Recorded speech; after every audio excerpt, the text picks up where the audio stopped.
So welcome back. Start करते हैं अपना नया लेक्चर। देखिए, रे ऑप्टिक्स में हम लोगों ने इमेज के फॉर्मेशन और लेंसेस वगैरह सब पढ़ लिए हैं। अब हम सीधे आ गए हैं अपनी आँख पर कि आखिर हम लेंस लगाते ही क्यों हैं। कोई चीज़ हमें अपनी बॉडी में यूज़ करना है तो उस चीज़ के बारे में प्रॉपर जान लेना ज़रूरी होता है।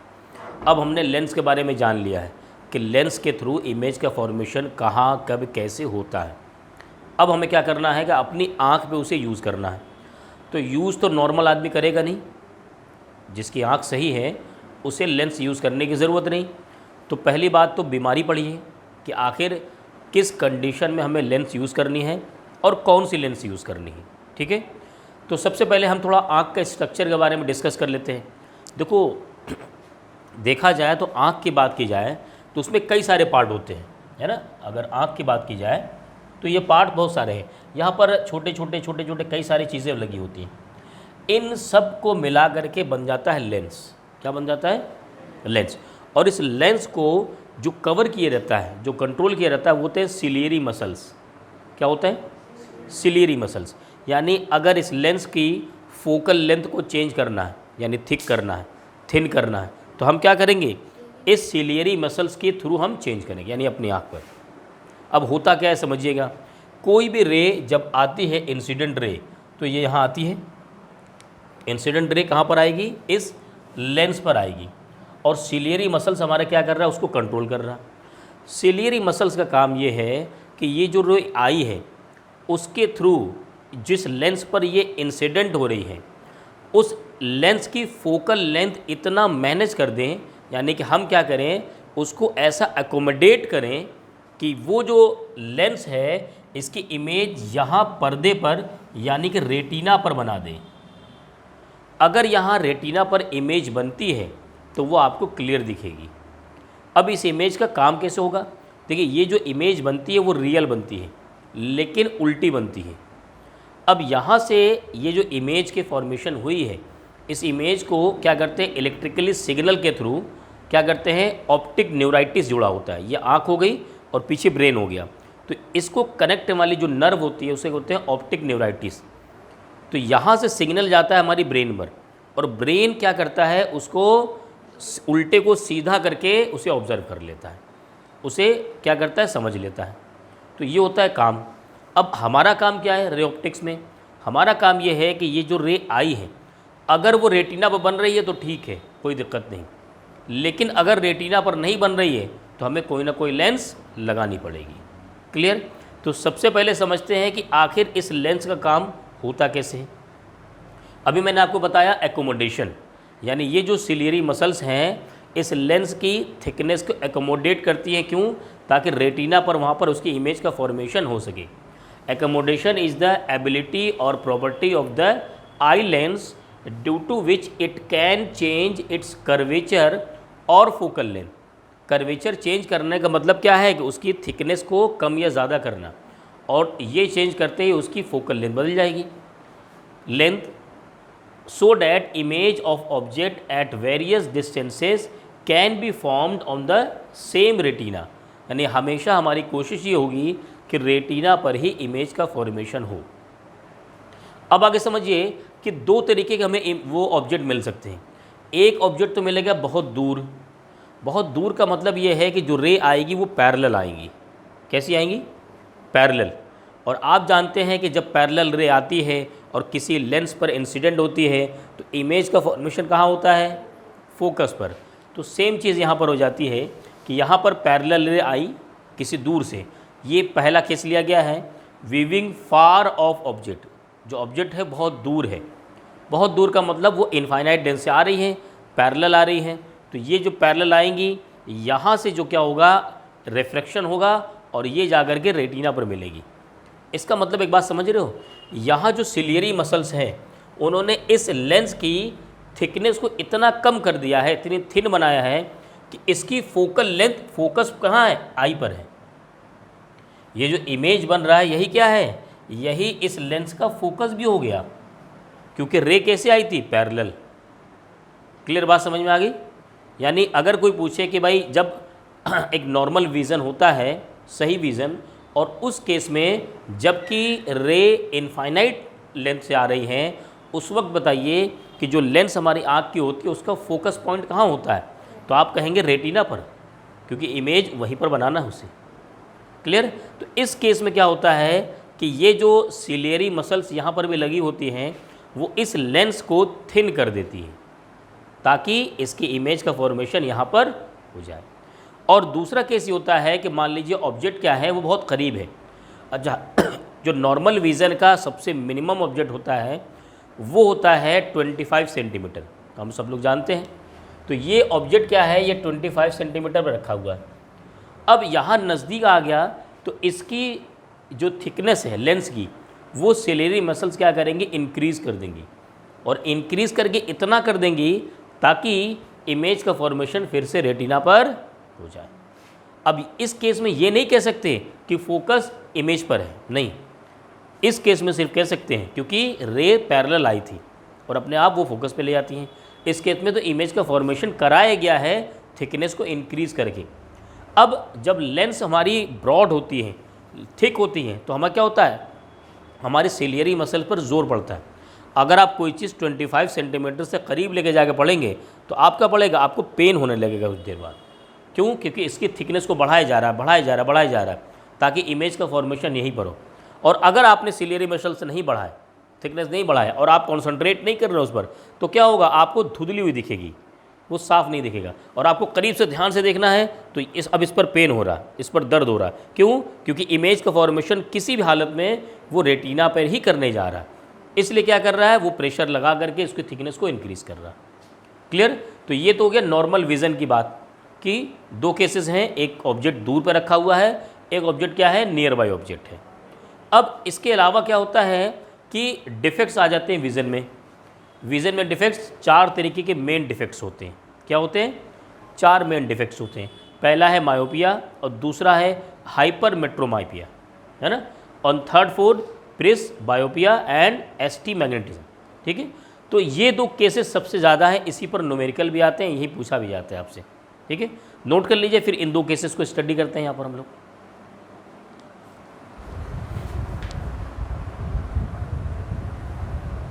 तो आइए फर्स्ट डिफेक्ट देखते हैं जो कि है मायोपिया, है ना। इसका दूसरा नाम क्या है? शॉर्ट साइटेड ना, नियर साइटेड। क्या कहता है? It is a vision defect in which a person can see nearby objects. देखो नाम पे मत जाइए, नाम से तो उल्टा है नियर साइटेडनेस, मतलब नज़दीक की चीज़ तो उसे दिखेगी। Which a person can see nearby objects clearly but can not see the distant object clearly, यानी दूर की चीज़ क्या होगी, उसे क्लियर नहीं दिखेगी। अब दूर की चीज़ क्लियर नहीं दिखने का मतलब ये है कि जो पैरेलल रेज आई और रिफ्रैक्शन के बाद उनका जो इमेज बना वो पीछे रेटिना पर नहीं बना, और अगर रेटिना पर नहीं बना इसका मतलब यह है कि कहीं और बना, है ना। तो उसके 2 रीज़न होते हैं। 2 रीज़न क्या है? पहला रीज़न क्या है, the eye ball gets elongated along its axis. ये जो सर्कुलर चीज़ है ये पिचक गई, पैराबोलिक हुई, ये पिचक गई, तो ये जो रेटिना था पीछे चला गया।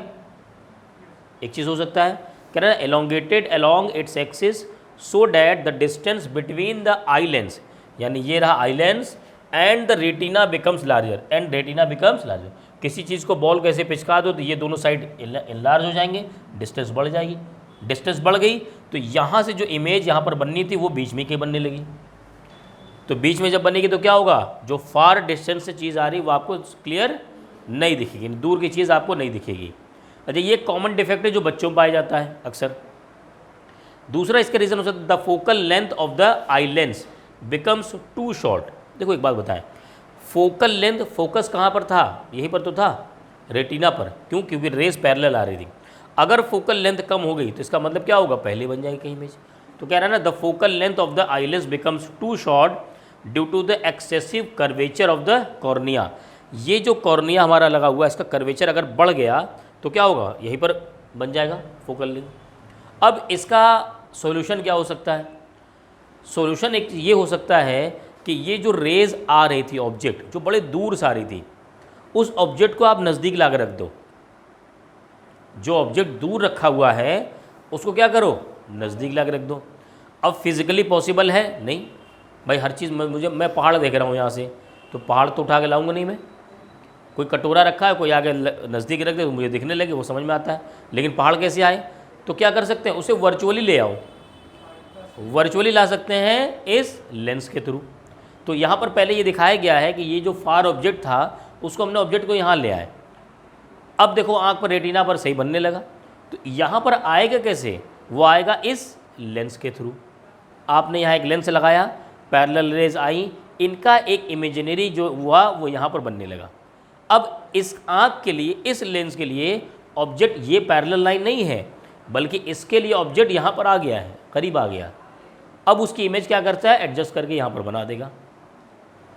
देखो सिलियरी मसल्स तो काम पहले भी कर रही थी, अब भी कर रही थी। ऐसा नहीं कि सिलियरी मसल्स अपनी जो लेंस है आँख की उसको थिकनेस को चेंज नहीं कर रही, लेकिन अपनी उनकी एक लिमिट है। अगर वो लिमिट क्रॉस कर जाती है तो क्या करती है, वो रेटिना पर इमेज फॉर्मेशन नहीं कर पाती। अब आप उनकी लिमिट के अंदर उस चीज़ को ले आइए। तो हमने क्या किया, लेंस लगा रहे उसके ले आए। क्लियर? अब एक चीज़ यहाँ समझिए कि यहाँ पर अगर बात की जाए यू की, यू, तो इमेज कहाँ पर हमारे पास, इमेज तो इन्फिनिटी पे है ना, सॉरी ऑब्जेक्ट क्या है, इन्फिनिटी पे है। और हमें जो इमेज बनानी है वो एक्स पे बनानी है ना। तो यहाँ पर हो गया एक्स। इस लेंस की बात कर रहा हूँ मैं, इसके लिए नहीं, इसके लिए ऑब्जेक्ट कहाँ है, दूर था, इन्फिनिटी पर, यानी माइनस पे कह दो उसे। और इसके लिए जो इमेज का फॉर्मेशन हुआ वो भी इधर ही हुआ।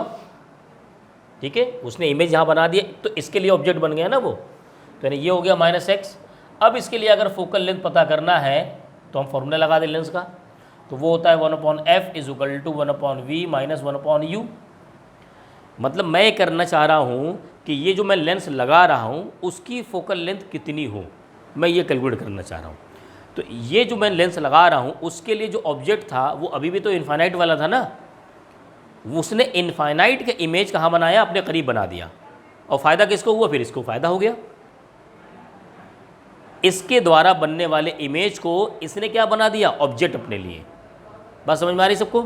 तो यहाँ पर क्या हो गया, 1/f = 1/v, यानी -x 1/∞। ठीक है, तो यहाँ से आ गया 1/f = 1/x -x। ठीक है, एक चीज़ ये है, यहाँ से आप क्या कर सकते हैं, पावर पता कर सकते हैं। -x क्या दिखा रहा, -x, ये जो चीज़ जो फोकस आ रहा है वो माइनस में आएगा। हाँ नहीं, इसका ये भी दिखा रहा है कि हम कॉन्केव लेंस यूज़ करेंगे। -x पता चला क्या कर रहा है, हम कॉन्केव लेंस यहाँ पर यूज़ करेंगे for the connection of this defect. Myopia के लिए हम क्या करेंगे, कॉन्केव लेंस यूज़ करते हैं नेगेटिव में। क्लियर, समझ में आया? चलिए नोट कर लीजिए इसको जल्दी से।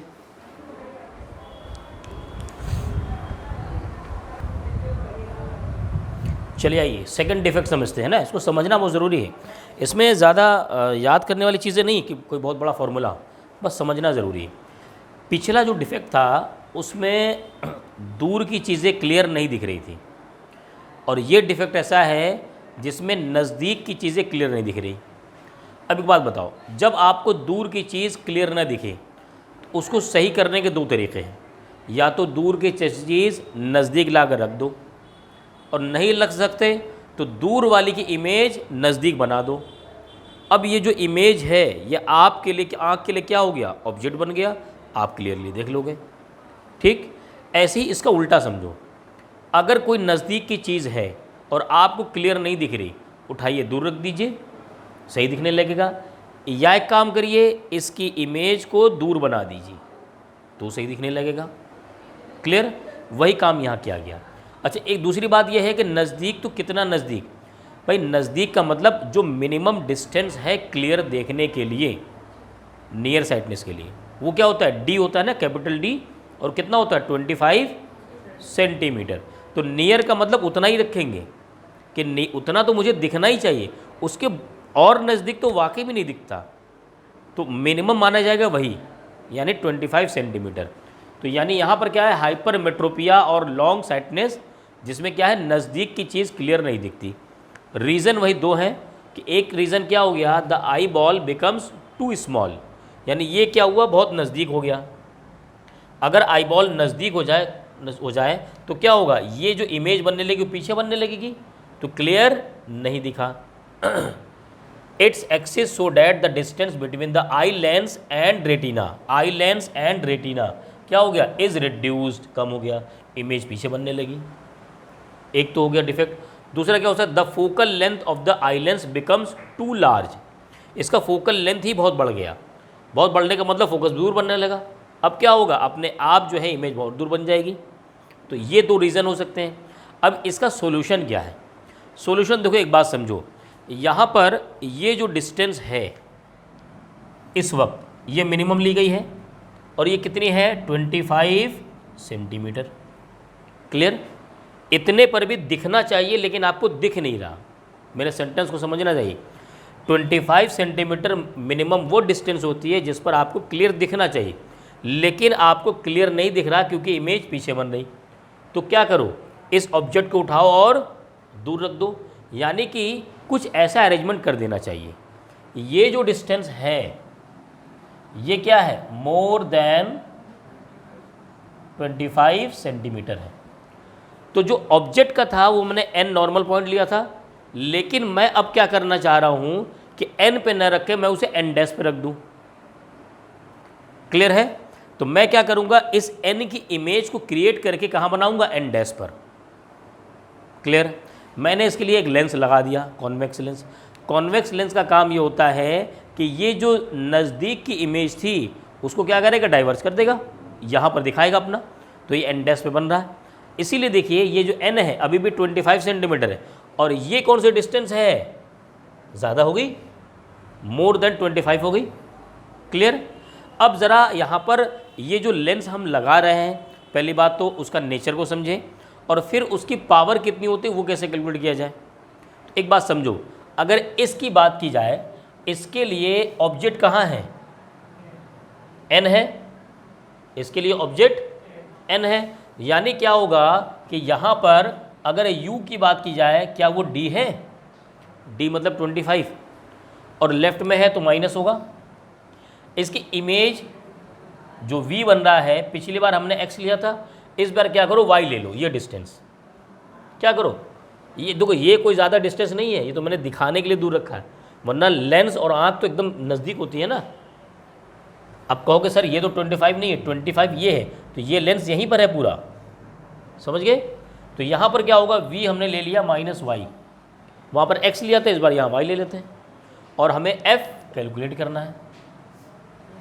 अब ज़रा देखो लेंस का फॉर्मूला लगाओ, 1/v - 1/u, v की जगह -y और ये हो जाएगा -1/-d 1/f।